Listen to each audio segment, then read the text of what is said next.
personal views and opinions expressed by our podcast guests are their own and are not legal advice or official statements by their organizations. Hello, this is Debbie Reynolds, and this is the Data Diva Talks Privacy Podcast, where we discuss data privacy issues with industry leaders around the world with information that businesses need to know now. So I have a special guest on the show. I've been a great fan of his for many years, and recently, I think over the last few months, we actually had a chance to do some collaboration together, and it was really fun. And I don't know why we hadn't thought about doing it before, because we have such mutual admiration for each other. So Alexandre Blanc is a CISO for VARS Corporation. He's also one of LinkedIn's top voices. He's also I share the honor with Alexandre. He's been on there for more than, you think you've been on there for 2 years. So last year I was also named one of the top 20 global cyber risk communicators. So I can't be like you, Alexandre, but I'm trying to get there. So welcome to the show. And I would love for you to tell a bit about kind of yourself and your background and your passion for cybersecurity. I am happy to join you again, and that's my pleasure. And you know what? When you say that you follow me for a while, I feel like I follow you for a while as well. So that's funny, but that makes sense because we are very aligned on the privacy and the data protection side of things, and very active in the field. I mean, it takes people like us to spread the word and explain the situation to anybody else, because something that are obvious for us is not obvious for everybody. And also, we see the power of data because we are also in the field. On my side, I'm on incident response and dark web investigation and stuff. And when you find all these data laying around and you realize what you can do with that, either abuse with it or use the data for more attacks or push that stuff, and then you realize that people don't see that, and they must be aware. So I'm happy we get to discuss all of that. I dive straight in the topic, but that's it. And we were speaking a little bit about the background. That was the question. So my background, I've been in IT since the end of the 90s, just right after university. I was already in the IT server admin group at university, and also then straight in the IT world before cybersecurity was something, and before cloud was called cloud. We had we were renting servers and IPs online on the internet. It was called like dedicated hosting and stuff like that, and it grew, and we were used to protect these. And so basically doing that for like 20 plus years. And that's a scary time frame when you think about that. So we grew with it. I grew with it, and I moved around the world a little bit as well. So many things and many use cases, and protected many organizations and infrastructure, both from private sector, a bit from military. Always tied to private sector. I've never been in military myself. I worked kind of a lot with them for some unknown reason. But so that's a world I'm kind of aware too. And that's about me. And today I'm in Canada for a bit more than 10 years now, and working a lot on the privacy and cybersecurity awareness side of things, because as you know very well, leaks, breach, and data grew at a crazy pace, and we barely follow or even catch up on the security and data protection side of things. So that's where we stand today. Yeah, that was a good overview. Excellent. I would like to talk about, and this is something I feel like you do really well and we need more of. So in a way, I feel like cybersecurity needs kind of a public relations revival of some sort, or, because in my view, and I've had CISOs tell me in the past that they felt like if they were doing their job, they should be invisible. And I don't really agree with that, because I feel like cyber is so entrenched in organizations, right? So when I think about organizations when they were building themselves or people doing business like 30 years ago, technology was kind of a nice to have. So they could do their jobs without technology, right? But then there were tools that were being created that sort of created more opportunities for people and made certain business processes easier. But now I feel like we're in a situation where so many companies really can't operate without the technology. So what hasn't happened, in my view, to this point is that people with kind of your skills haven't risen in terms of visibility in organizations in the way that they should. So the fact that you're doing a lot of this advocacy on LinkedIn is really important. And I think you're sort of leading the way to, why it's important that people in cyber be visible, right? So you're an educator, you're someone who a practitioner in the field. You're seeing a lot of these threats and you're helping to educate us, not only about what's happening right now, but then what people can do in the future. What are your thoughts about that? Like about cyber being visible versus invisible? That's actually a good point, and this is true that more often than less, people that are deeply technical are not very business oriented or very extravert people. And I'm lucky on that side because I like to explain stuff, and I'm kind of a good communicator. And I've been also deeply in the technical side, so it's a good opportunity. And what we see, and you said it right, technology when it came was a tool, but nowadays it's everything. Even on a personal life, if you do not have access to technology, you cannot do anything, like paying your invoice or even just ending your life. So we absolutely rely on technology right now. And the next step is protecting the technology. And people first, before protecting the tech, they should be aware of the threat and the impact of it. And we realize when we speak to businesses that they don't realize the impact.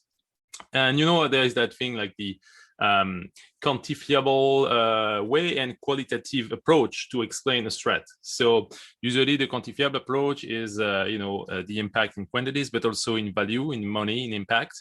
And that's more for the finance side of things that try to bring meaning to incident to a decision maker on the finance side.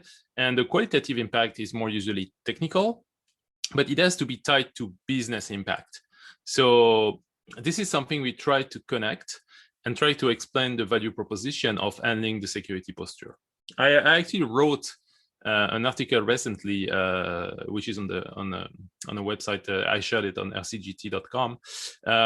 It's about the value proposition of doing an IT security audit. And the fun fact is that most organizations realize that they don't know why would they do that. They think that everything is working. And people in the operation field, when you ask them or even if you push an audit onto them, they will feel like they are judged or it's a betrayal from the management, like a loss of trust, because if you ask for an audit, it means that you don't trust what they do. And I've been there, one of the jobs I did start, I joined as an IT director in one of the jobs.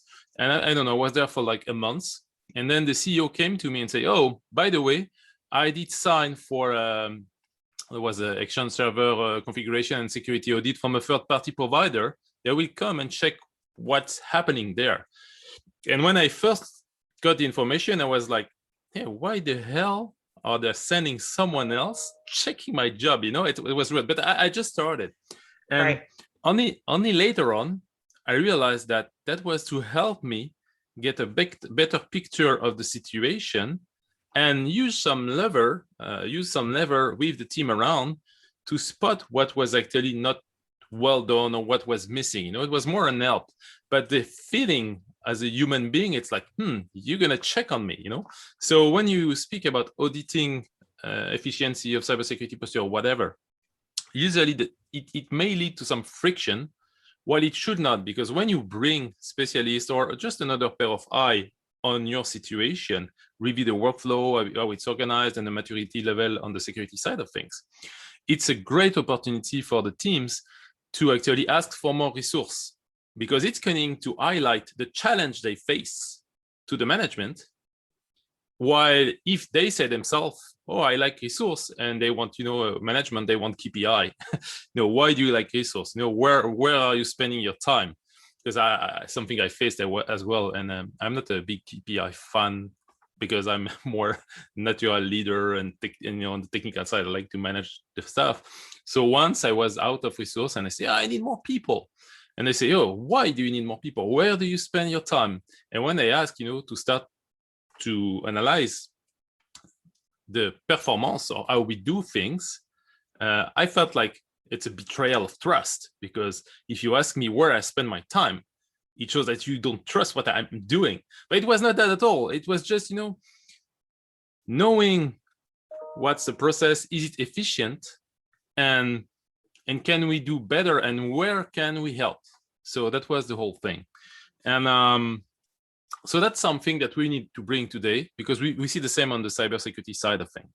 So we should see that as a lever, a meaning for existing teams to lever more resource and to ask for more resource, help them on their security journey.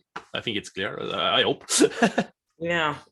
I love if you're bringing up these points, because these things come up a lot in day-to-day operations, right? And sort of people in their jobs. So I'm glad that you're talking about those types of things. I love to talk a bit about just sort of the juxtaposition of kind of businesses and the way that they operate and whatever it is they do, right? And then how cyber sort of rolls into that. And so I think, to me, that I feel like there's a disconnect in a lot of ways, where a lot of times the business, whatever the business is, let's say it's a restaurant. So a business, a restaurant, their jobs to make food, and they have customers and stuff like that. And maybe the cyber part or the technical part, they don't think about it as long as things are operating, right? So their focus is kind of that, we're gonna run this restaurant, we're gonna get customers, we're gonna make a lot of money or whatever. But a lot of times, to me, a lot of a lot of businesses only think about cyber in a reactive way. So I think to me, it's more of kind of a business mindset, where you're thinking, I don't have to deal with this because it's not a problem. So I'll deal with it when it is a problem. But the problem with that posture is that, having a cyber incident, depending on the severity, can put you out of business. So then your restaurant will close, right? So how do we get businesses to start thinking more proactively about cyber and not thinking about it like they're calling the fire department? Yeah, I was about to jump on the fire side of things. After all, we need to bring a threat modeling, which is usually super tied to cybersecurity, but they do that already. They do have a threat model like robbery, fire, and they have insurance, for their stuff, for the business continuity from an operation, for performance loss and financial insurance. But they don't see the tool from IT that took over the operation. As you said, right now we depend a lot on that, and even more lately, especially with the COVID, with all the takeout and all stuff. It's all it's hugely relying more and more on IT.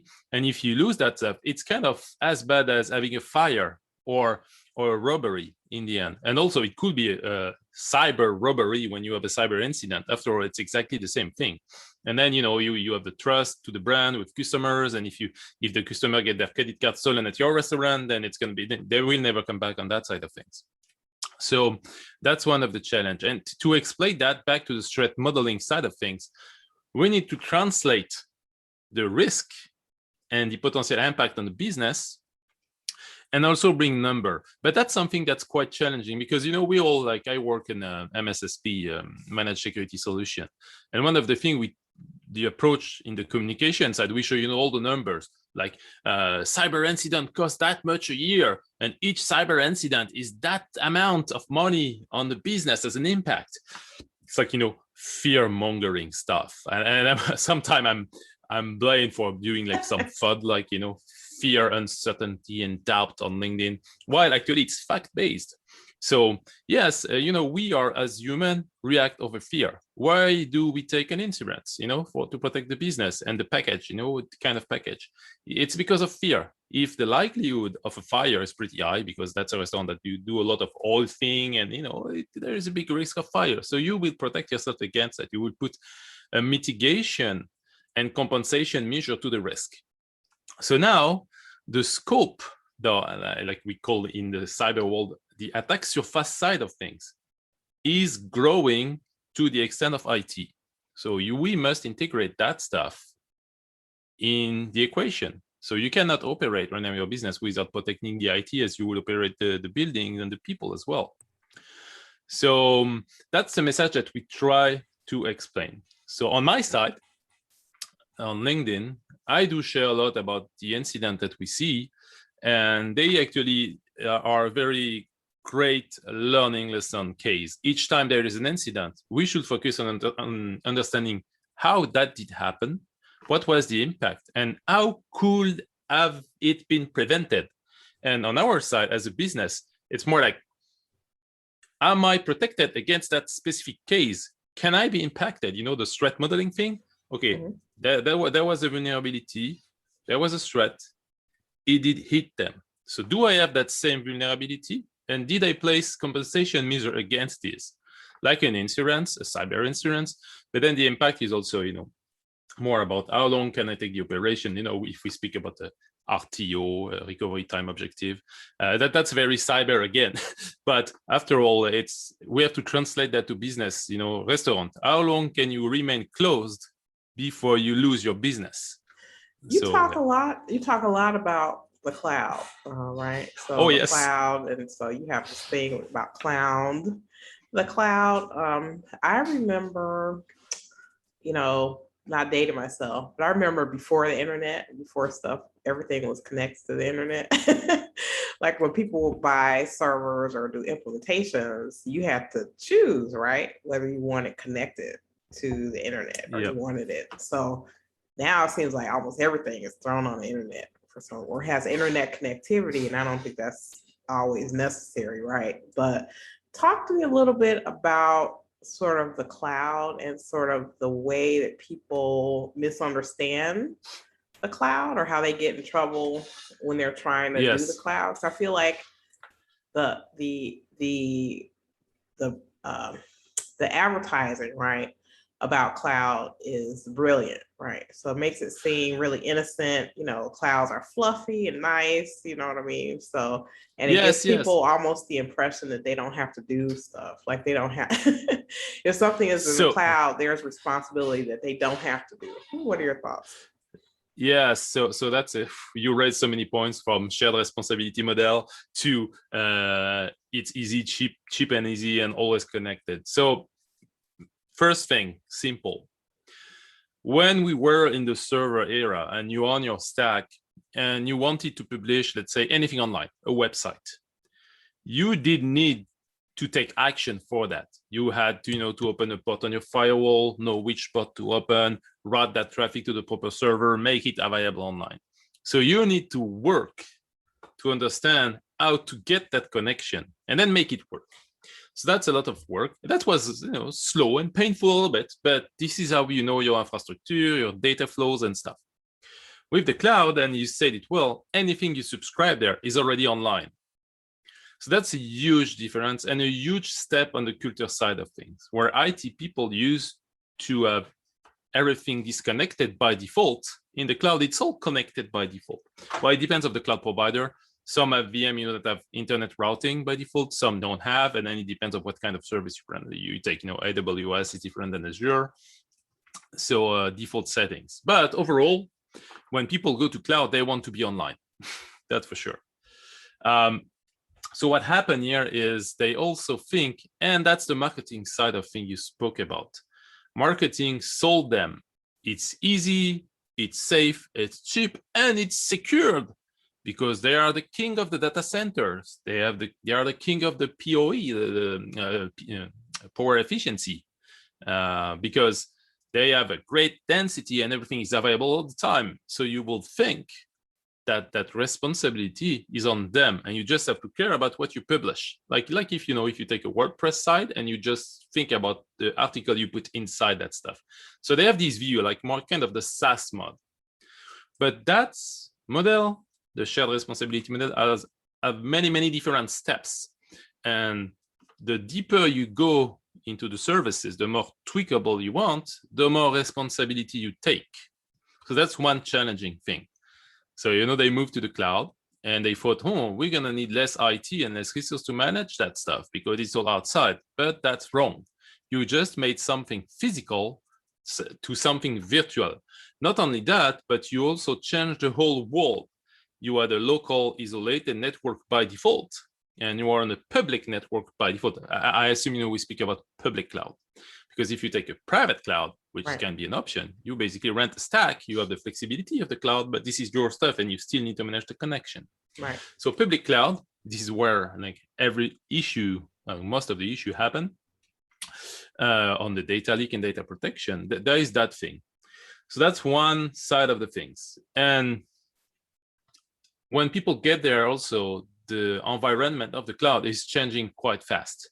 You get new features, new option, configuration, interface change. So what you learned, if you did learn, is changing on a regular basis. So that's a challenge for organization. I don't know if you must remember that you've been working in organization, or I've been working in an organization where getting training was a challenge.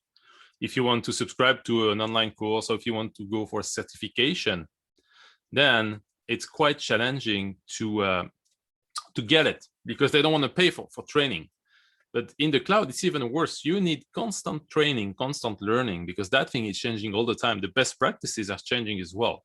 And cloud is doing its job. They enhance, change, bring a better offer.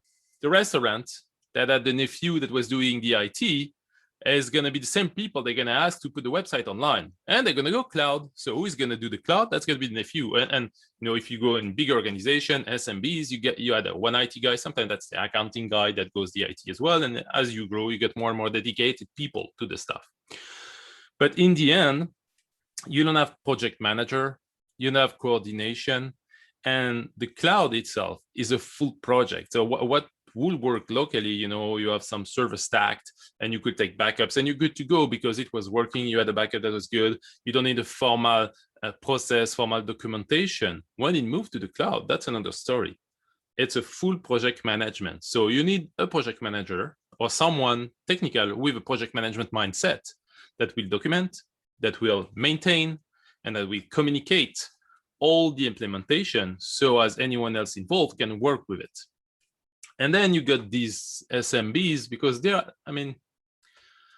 I was about to say they are the biggest amount of impacted company by cyber incident, but we saw so many big companies as well. Even T-Mobile that get that breach, and that was a kind of a fun one technically in the end because it was just a basic stuff that was forgotten. So that's another story, when the team grows so much that we lose control and visibility on the stack, and we end up forgetting these operations that were like either temporarily or Polysecure was a test site. So what we see, and it's actually converging route, is that we need proper governance. We need actually a formal management process. IT has been quite a nice ride in the 90s, in 2000, even 2010. But now we see that given the threat landscape, given the evolution of all the leaks, the breach, the abuse, and the threat actors that go extremely smart and fast. Threat actors, scary people, are very smart. They learn fast and they do adopt technology extremely fast. So basically they are faster than us and they are more efficient than us. So there is no alternative than becoming more formal, getting your stuff in order, having a proper inventory. That's not new. These were best practices back then in IT, but if you will not do it, it could still work. Today, with clouding, if you don't do it right, it's not going to take long for you to get pwned. because a single misconfiguration, which is, I don't know the number, but like more than 70% of the data leak are misconfiguration, open bucket, open blob storage. And that's because of lack of governance. And this is lack of time, resource, and prioritization. So we were speaking at the beginning about speaking to the board, speaking to the management, and asking for resource. They should know that if you go cloud, you're going to need more than that. You're going to need skills, and you're going to need new tools, because tools exist. There are some amazing tools that you run on your AWS or Azure, and they will pinpoint all the misconfiguration. They will run, you connect that stuff to your cloud. I think one is called Wiz or something. And you connect them to your cloud. It's going to say, oh, you have fully open access on that resource. That resource is also not protected, and you don't have any governance on that side of things. So if you run these tools, it's going to help you fix the issues. So technical solution exists. Now, privacy. I speak alone. I don't know if you want to say anything. Oh my goodness. Yeah, I would love to get on privacy, but let's talk a little bit about kind of data, right? So in my mind, the way business people often think about cybersecurity is like a castle, right? So we need someone to guard the gates, or we need thicker walls or taller walls to keep people out. But really, there are things that happen inside the castle that can be a problem. So for me, I always think, how can you minimize your risk? Because you can't always keep the intruder out of the gate. And a lot of times the problem is inside the castle already. So how do you turn this kind of idea about protecting the gate? So the gate is important, right? But how do you minimize the risk by looking at protection at a data level? So there is no more castle. There is no more gates. There are many gates if you look at it, but the data is still there, and the data is spreading. We say the perimeter is gone. But the thing is, that's right. What we used to see as a castle protecting the assets in a restricted area, like you lock a building or you have a server room and stuff like that, that's no longer the case because data is moving around. COVID, everybody moved out, work from home with data. You have it on the laptop. You have that moving everywhere. So there is a new perimeter, which is the data itself. And to protect the data, first of all, we must know what we have. So we fall back on the inventory of the data. And then we need the fancy word, DLP, data leak protection. Well, good news, people, DLP won't work if you do not have data classification. And you do not have that data classification if you do not classify it yourself. And classifying data is extremely painful. Right. Know what you have, and for every amount of data or type of data you have, you must tag it and classify it as a certain category. It doesn't have to be too granular. I mean, you can go, that folder is HR, that's going to be sensitive HR information. But thinking about folders is also an old view. When we had a NAS and you had shared folder and each people had the right to access this stuff. Now we have Google Drive, we have OneDrive, we have people use Dropbox and all that stuff. And data is synced on many laptops, and the restriction is much more tricky.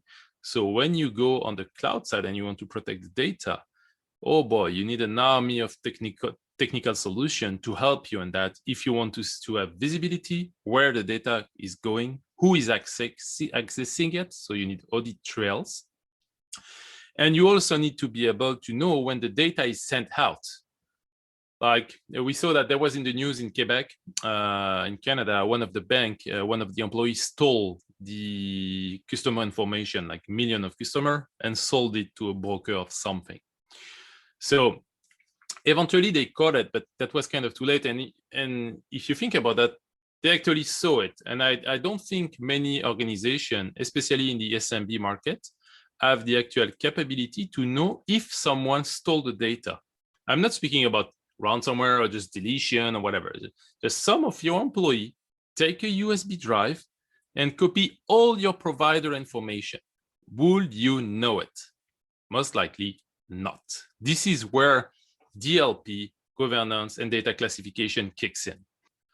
Now, because we can go deep on that, even if you have the governance and you have all your data classified and everything, you have visibility, the threat actor know that, and they're going to steal the credential, and they are going to impersonate an employee and access to stuff they are supposed to access. This is hence the CEO and impersonation, when they try to access information as a user, as an employee. And that the system cannot make a difference between what's a real user and what's a fake user if I steal your credential. So people now come with zero trust. Amazing concept. Zero trust is more, should be seen more as a framework and a guidance to implement more security control than an actual pure technology solution. When you put your data asset on the cloud, it's not only you. You take a decision for whoever the data information belongs to. This is where we reach privacy. You as a company have customers, partners, and you have their data, and you decide to put that in the cloud. So you take a risk acceptance on behalf of these people. And these people have expectations. This is what GDPR tried to fix. And this is where it becomes tricky because I don't want anyone to decide on my behalf if my data is worth being protected or not. And right now, the market is at that stage. You give away your data, and the data controller, the one who actually, the operation, the company that have this data, can decide what they do with it. They can decide if they want to sell it. So this is where like legislation, laws, data protection laws come in place. They are supposed to restrict that kind of access. Either, we see Facebook behavior, and we can see that there are many ways to work around the law. And then you got the compliance requirement that put organization supposedly responsible of the data management. And we bounce back to the shared responsibility model of the cloud. And if you have the thing on-prem, it's all on you. Your server, your environment, your data, it's there, your issue. One of your employees steal the data, it's you as an organization are responsible. Cloud side, you have all these parameters, plus the cloud provider and the shared responsibility model that is well-defined and well-documented. But it becomes complex when your data move across SaaS toward IaaS, infrastructure as a service, where you are supposed to be responsible of the server and the system. And then you move back to SaaS, where you are only responsible of configuring the SaaS security option. And all these things are extremely complex to manage. And this is why today it's very blurry, and organizations don't even know. It's not even bad intent. They just try to operate in that dynamic environment in the cloud, where there is no real ability for a cloud customer to respect the governance and the data protection. I think the thing that privacy is doing, hopefully, that I think will improve, what I see in terms of companies keeping too much data, or stockpiling data, or putting things in back rooms, or throwing stuff in the cloud, to me is, a lot of these laws have stipulations about tying data to purpose. So once the purpose is ended, right, data should be deleted or removed or returned to the individual. And that's something that we didn't have in the past. So I feel like right now we're in a situation where companies who ignored that data, that didn't have any reason or have any good reason to delete stuff, they just kept stuff all along. Now we're seeing with a lot of these data breaches and stuff, a lot of them that come up, a lot of them are from legacy data. So this is the stuff that didn't have like a high business purpose at the moment, right? It may have been put on a system that wasn't as secure, or not the high top priority of the company at the moment, but then became like a huge risk at the end. What are your thoughts? Yeah, this is true. And that comes from IT on the legacy side of things, where we had to protect data and preserve and archive. The first challenging was tape archive, where you need to keep track. And that comes from the accounting, where we need to keep track of all the transactions to prove the well behavior for like many years back. So we applied the same policies and storage to data, which was not a big deal, and we didn't have regulation because it was not connected to internet. So basically, the value, that the data market was not that big before, and that culture had to shift. But as you said, well, if you remove this data from this system, they will stop working, because a lot of these systems, the legacy system, are not supported anymore, not developed anymore. And yet, a lot of them still power critical infrastructure and critical systems. So there is a very big challenge. And also, the threat landscape and the threat model totally evolved quickly since then. So when we see, and we bump on that same thing, because it's the same thing for IoT and IIoT and industrial control systems. They were designed to hold the system with safety measures like people protection, people safety for 100 years. But they were not designed to be connected. So now we connect that everything. Same thing with the legacy stuff. And we cannot modify them because they actually support critical operation. So this is not something, we cannot stop the watering, we cannot stop the power grid. And this stuff on which we built the stack, pretty much that we built internet on TCP IP, which is unsafe by design. Same as the email. We patch and try to band-aid everything like that. But it's extremely challenging because the shift is slow. It's funny because technology and cloud is evolving so fast, but the change management on the critical infrastructure is extremely slow. So we cannot comply with previous systems. So there are technical solutions. Again, we don't lack of technical solution. Take zero trust. You can have micro segmentation on network and blind all this data on the legacy system. But the issue is that the need and the operation need, where they want access remotely to what was only local before. And that's due to change in the workforce is moving. We want to work remote, so we need access. And in the rush of changing, same as the rush of digital transformation, we forget the security by design. And when I say security, I think about CIA, not the agency, but just confidentiality, integrity, availability. We focus on availability, a bit less on integrity, and not at all on confidentiality.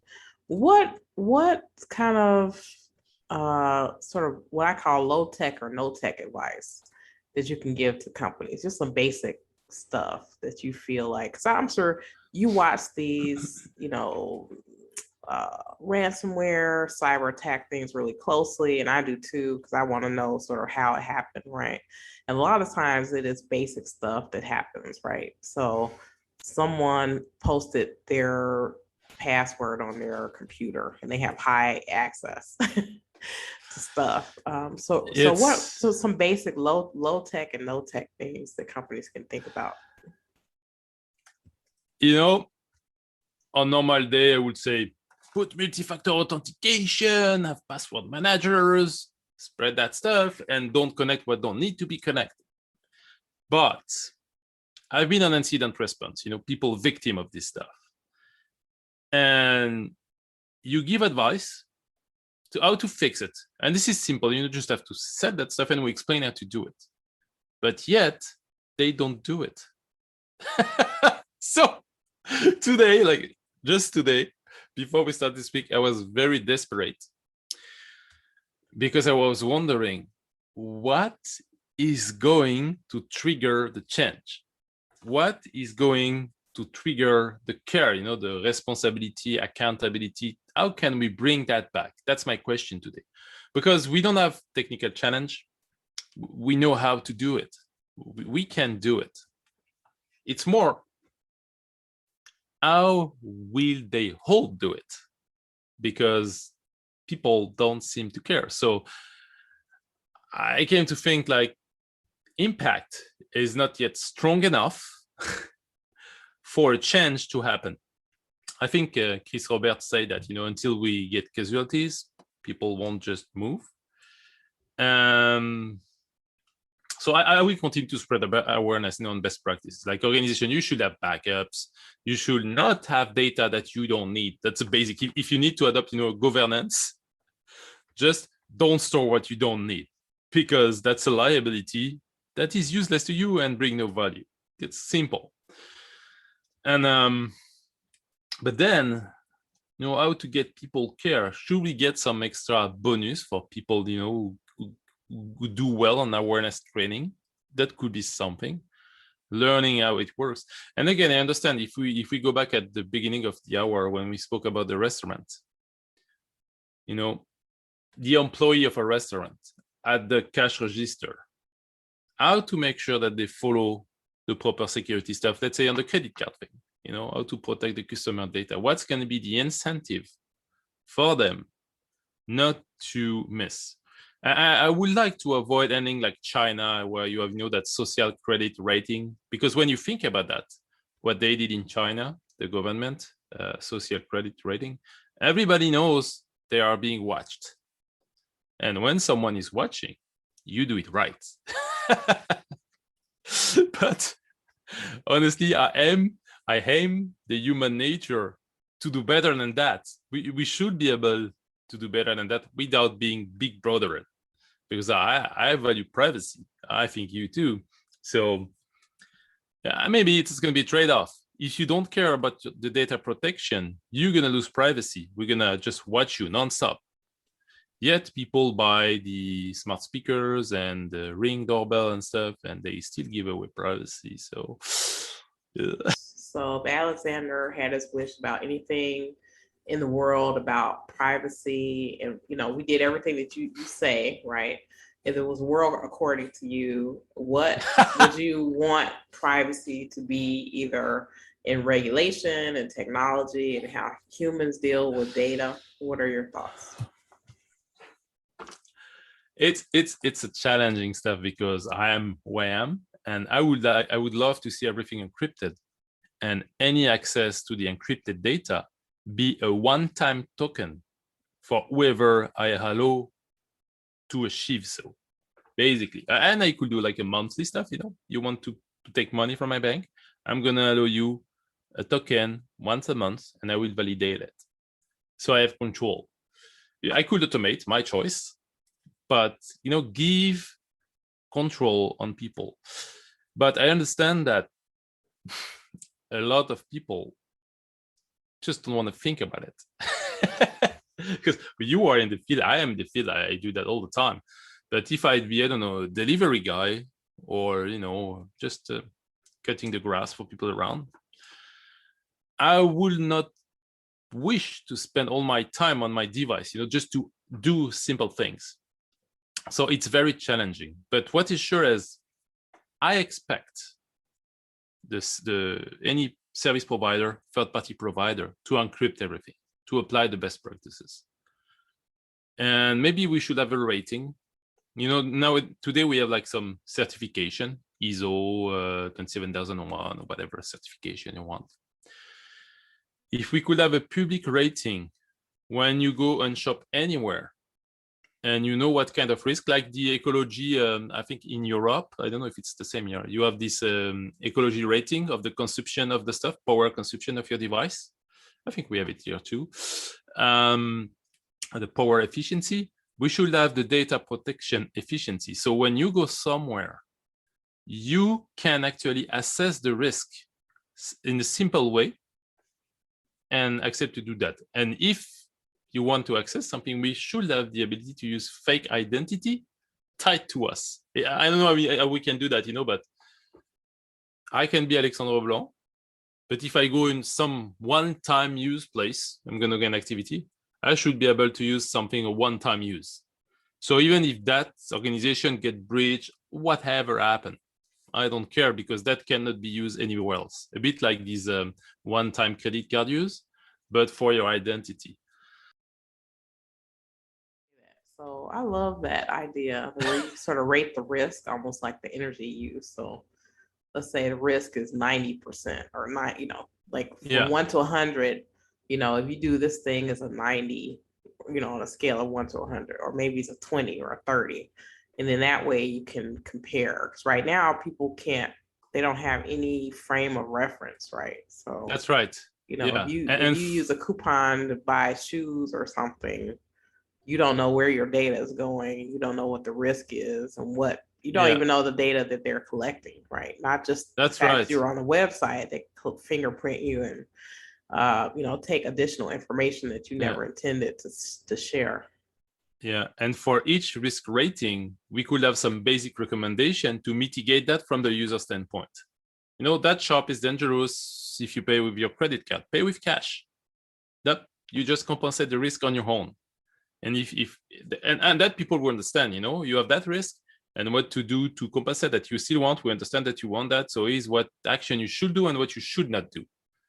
So that could be something after all, because then consumer cannot be blaming anyone for not knowing. Because right now the issue is that we trust blindly without any way to take correctly informed decision. There is no informed decision right now.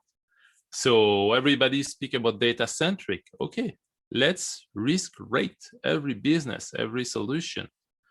And when you deal with this organization, the rating, it's not a big deal. The organization doesn't want to put any effort. They're going to be an F. And F will mean that there is no protection on this, and that. And as a consumer, we just adjust. No worry. No issue. Right. Yeah.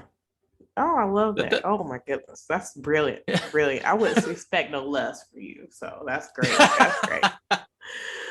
So, well, thank you so much. This has been great. I hope we have more chances to collaborate in the future, because I really enjoy the knowledge that you share, and I learned so much from you. And your newsletters are epic, so it takes me a while to get through those, but it's definitely worth it because you sort of keep on top of all these things. And so, I love your passion. I like the fact that I always tell you online that we don't deserve you. So I feel bad when I read your newsletter. So I'm like, oh my God, he put together so much information. This is ridiculous. It helps me a lot because I can help you curate so much information. It's like, it helps me not to have to look for some of that stuff. So it's great.